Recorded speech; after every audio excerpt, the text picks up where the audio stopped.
Mais je veux répondre de l'autre côté aux pseudo-opposants. J'ai vu une sortie de Cabral Libby qui dit que faire une coalition avec quelqu'un qui a travaillé avec Paul Biya, c'est s'exposer à une trahison. Mais Cabral Libby, pour qui vous vous prenez, mon cher petit frère? Maurice Kamto était ministre du régime de Paul Biya, mais il a démissionné. Alors que vous n'êtes pas ministre du régime de Paul Biya, mais vous travaillez nuitamment avec lui. Kamto n'est pas lâche. Il est allé avec Paul Biya dans la journée. Et il a démissionné du régime de Paul Biya dans la journée. Vous n'avez jamais été nommé ministre de Paul Biya, mais votre parti même a été créé par ces hommes. Et chaque fois que l'opposition camerounaise arrive à un moment fondamental où elle doit rassembler ses forces, vous, Cabral Libby, vous sortez pour la torpiller avec des pensées comme celle-là. Vous essayez de présenter Maurice Kamto comme un traître à l'opposition. Alors que Maurice Kamto a quitté le régime au pouvoir et il est entré dans l'opposition. Il est revenu dans l'opposition à laquelle il appartenait comme un intellectuel dans les années 90. Alors que vous, Cabral Libby, vous paraissez être dans une formation d'opposition, mais qui est en fait un parti fantoche géré par le RDPC pour paralyser d'abord le bastion traditionnel de l'UPC, contrer le MRC et émietter l'opposition. Et chaque fois que vous sortez, c'est pour produire cet effet. En quoi est-ce qu'il a trahi? De 2018 à maintenant, Maurice Kamto, qu'est-ce qu'il n'a pas subi au Cameroun? Cabral Libby, est-ce que votre maison a été mise? Est-ce que votre maison a été assiégée? Cabral Libby, depuis que vous êtes opposant au Cameroun, vous avez été emprisonné combien de mois? Cabral Libby, depuis que vous êtes opposant au Cameroun là, Paul Biya vous a fait quoi en conséquence de votre résistance? Maurice Kamto a tout connu. Humiliation physique, emprisonnement, menace de mort, intimidation. Ce monsieur a pris tous les risques. L'une des semaines les plus honteuses pour moi fut celle où sa résidence à Yaoundé était encerclée par les forces de sécurité, les bidas de Biya, et les Camerounais vaquaient à leurs occupations. J'ai eu pitié de nous. Quand Maurice Kamto était encerclé dans Yaoundé, par quoi? 5 ou 6 quarts de police. Et que les Camerounais vaquaient à leurs occupations, au lieu de paralyser la ville par une mobilisation monstre. C'est là où j'ai compris que par le tribalisme, la corruption, l'esprit de superstition, par la haine de l'intelligence, la haine de la compétence, par la haine de soi, par le refus de la vision, le refus de penser. En fait, on avait détruit le lien social entre les Camerounais. Les Camerounais se regardaient comme des étrangers vis-à-vis. Parce que abandonner Kamto, encerclé par la soldatesse de Biya et Yaoundé pendant plus d'un mois, sans provoquer une mobilisation monstre de Yaoundé qui contraindrait Biya à comprendre que Kamto se bat pour des libertés qui nous sont bénéfiques à tous, c'était le signe que notre peuple avait perdu sa colonne vertébrale. Oui! Donc voilà des gens qui, 1, 2, 3 sont à la présidence. Ils sont avec Biya, ils sont avec Madame Biya. 1, 2, 3, ils prennent des photos. Ils apparaissent comme les bons fils de Biya, c'est-à-dire en réalité les rejetons du satrape, et ce sont eux qui veulent donner des leçons à l'opposition. Il y en a un qui a dit que lui, il veut que Paul Biya soit président en 2025. Mais pourtant, il est en train de battre déjà une campagne en utilisant son charisme de grand footballeur. Il est en train de battre une campagne pour être candidat, en espérant hériter du fauteuil de Paul Biya, dont il dit que Paul Biya doit être son candidat naturel. C'est quoi cette hypocrisie?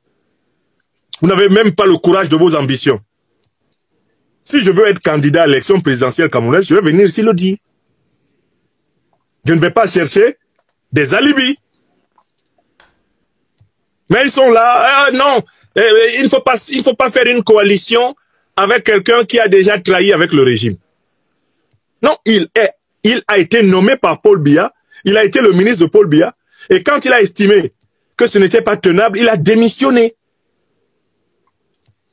C'est une erreur de parcours politique, mais il en est sorti par la grande porte. Il en est sorti courageusement, et tout le monde commet des erreurs. Alors que vous, Cabral, la nuit, vous êtes avec les gens du RDPC. La nuit, vous êtes avec les gens de Paul Biya. C'est eux qui vous donnent des conseils sur la meilleure façon de paralyser l'opposition par vos saillies incongrus. Oui!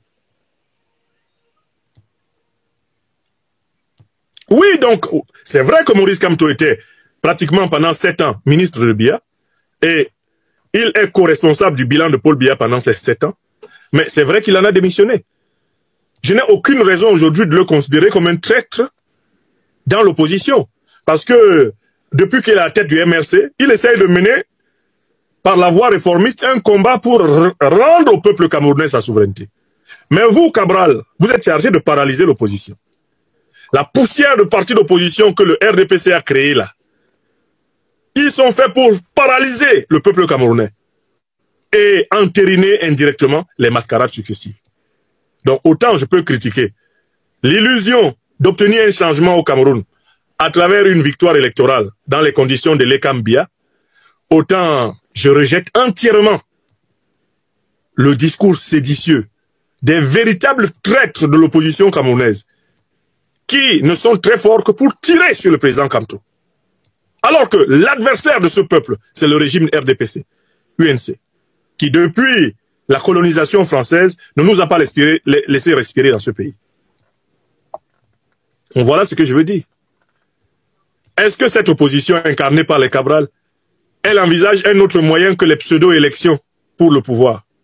Eux, ils veulent avoir leur petit mandat de député, ils veulent avoir leur petit groupusculon de députés à l'Assemblée nationale avec leurs émoluments et puis la vie continue. Ils savent très bien que Biya ne les laissera jamais, dans les conditions de l'ECAM, devenir un parti national. Il a isolé le PCRN dans 2 ou 3 petites localités du pays, histoire d'en faire un parti ethnique.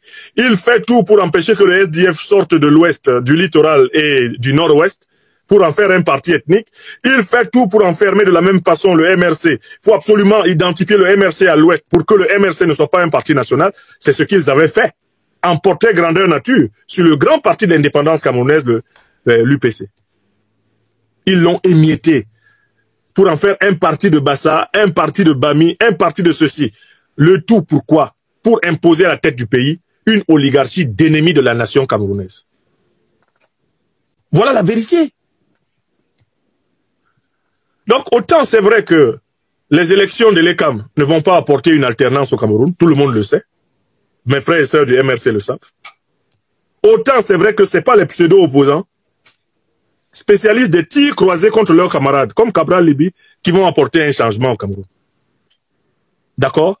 La vérité, c'est que si nous aimons le Cameroun, nous devons rassembler le plus large front de forces sociales, politiques, civiles, de forces vives possibles, pour mettre fin au régime issu du colonialisme et du néocolonialisme français. Écrivez ça. Allez vous inscrire sur les listes électorales. Allez vous inscrire sur les listes électorales parce que ce n'est que comme ça qu'on peut imposer un changement. Ce n'est que comme ça qu'on peut imposer un changement. Rester à la maison dit que rester, tu t'assois, tu prends ton téléphone, tu commences à bavarder que bon voilà, on a besoin de changement, ça ne va rien changer au pays. Tout ce que tu as fait là maintenant, c'est d'aller t'inscrire sur les listes électorales et en octobre, on va aller s'exprimer dans les urnes. C'est comme ça que ça peut causer un changement. Rester chez toi, dire que non, il faut un changement, il faut jamais. Alors, si tu es nouveau à la chaîne, abonne-toi, active la cloche de notification pour ne rien rater. Ciao, ciao.